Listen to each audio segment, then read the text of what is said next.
Lucky Boys Podcast. And I always talk about this with my friends. How can you fight if you're a second generation who grew up in Chinatown and do decide to move elsewhere? Then wouldn't you be avoiding your past? No. So I'm thinking about people who like grew up here and moved there to is Westchester. Right. And what you're saying makes a lot of sense, but there's a context to it, right? So people that move out from their neighborhoods doesn't necessarily mean that they abandoned it and they're trying to make and they can't make improvements. I think people leave because they outgrow a certain level, and sometimes you just have to change your views. And if you have a family, you can't. I mean, I'm all for like, okay, I'm the pride of the neighborhood. Yo, I grew up here. My family here. My grandma was here. Everything. I get that. I get that. But I know people that left the neighborhood, but they go back to volunteer. They go back and speak. And when they're needed, they come back. And if there's a cause to fight for, they're there. They're the first ones there to support it. And just because you live in a neighborhood doesn't mean you support it. I know people that's been living there for decades, and they don't do nothing. They don't do anything. They're not involved. They just live there and sleep there. Take. That's all they do is take. They don't get involved with anything unless it benefits them. Unless it's easy for them. So I don't really subscribe to that narrative that you have to be from there in order to support it or live in that community to support it. I think you just need to understand. I think many times they don't get involved also because they know it's going to be uncomfortable, right? If you want to advocate, you have to speak up, right? You're going to be that face.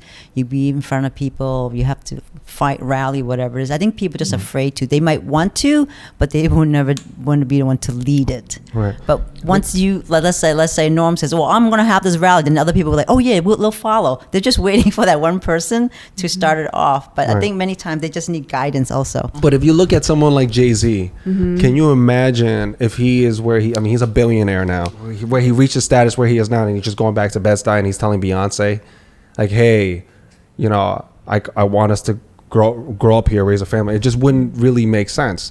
But I could see Jay-Z going back to Bed-Stuy. Yeah, they do go back. Supporting. Like J-Lo, she goes back to the right, Bronx. Yeah. Exactly. Going back to the community. I think at a certain level, you just outgrow that community. It's that community doesn't really fit you in your lifestyle anymore. And you just grow up, but you can always go back and support them.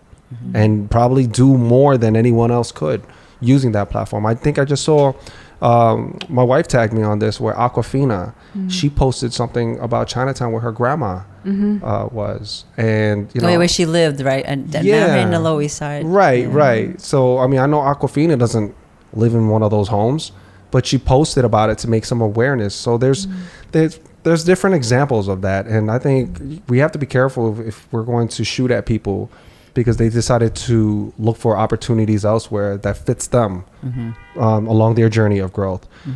We don't want to shame them for that and say that they're not supportive because they don't live in that area anymore. That doesn't.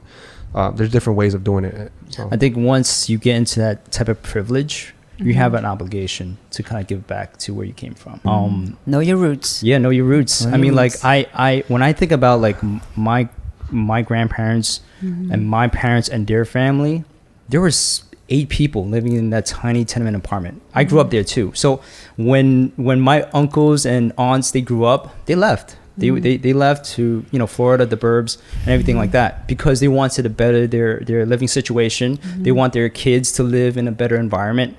And I grew up in that tenement apartment, but I respect the fact that my grandparents were able to raise 6 kids in that tiny ass apartment. And it's me and my sister now growing up there. And so when I moved away to Brooklyn, in the burbs, I always come back to Chinatown. Not just because my parents are here. I'll still come back and support the community, support the businesses. Yeah, I always feel like where I grew up, it shaped me to be who I am.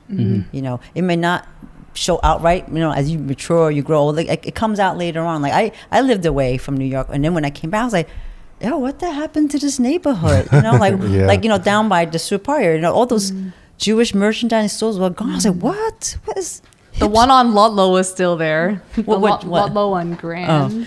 And just like, what is these pop-up galleries, this high-end barber shop? What, a shop just for neckties? What is all that, right? Got super trendy. And I was, over there. yeah, so all these bars. Yeah, I was like, and what? speakeasies. I was just blown away. I didn't recognize it. I was just blown away. It is a bit of a shock, and I like that. You know, one thing that's for sure is that change will always occur. Yeah, change is inevitable. You know, Right. but I feel like it needs to change with the neighborhood. It has to work with the neighborhood. Like, I think there was an issue where there were just too many bars. Right. That doesn't serve a community purpose because you have to be 21. It's not like a family-oriented place that everybody could go. Right. You have to be 21. So, like, do we really need more bars? Maybe we need more laundromats. Everybody could use a laundromat service, right? Things like that. Yeah, but you know, there's people that are keeping those bars open, and there's a demand for it. Unfortunately, that's the way it's going to go. Right, I know. That's the move, and I mean, that's why I say if you're going to choose a neighborhood to raise a family, you have to choose wisely and carefully, because that will shape the way your kids are being brought up. That has a big impact. I mean, like you just said, where you live really shaped you to who you are today. Even though you moved out, it follows you everywhere. I feel the same way. No, I Norm feel and I the were same talking way, about, yeah. you know, growing up, you know, always street sense, right? We got street sense growing up in the city, right? Oh yeah, you get this like a spidey sense. Right, You right. get a feeling. Yeah, exactly. We got eyes back of our heads. We know everything's going on, right? We know where to run to, the crevices and the cracks and the streets, right? We just know everything about the neighborhood. You know where all the hidden weapons are in the street. Right, right, right. I'm just kidding. I'm just kidding. Right. Jeez, where do damn Yeah, no. Right. man. You know All where those to garbage run. cans, guys. Yeah, Garbage yeah, cans. yeah. No, I'm just kidding. So growing up in the burbs, like it's so totally like we're talking about you let your guard down because you always assume it's always safe. A couple of friends when they went from the burbs to an urban environment, they're like, they were so overwhelmed. They were fearful, like, what is going on? And then you see the transition to, oh my God, where has this been my entire life? This is awesome. Bar, restaurant, Usually restaurant. after a few Like, drinks. this is- It's usually after a few Yeah. drinks.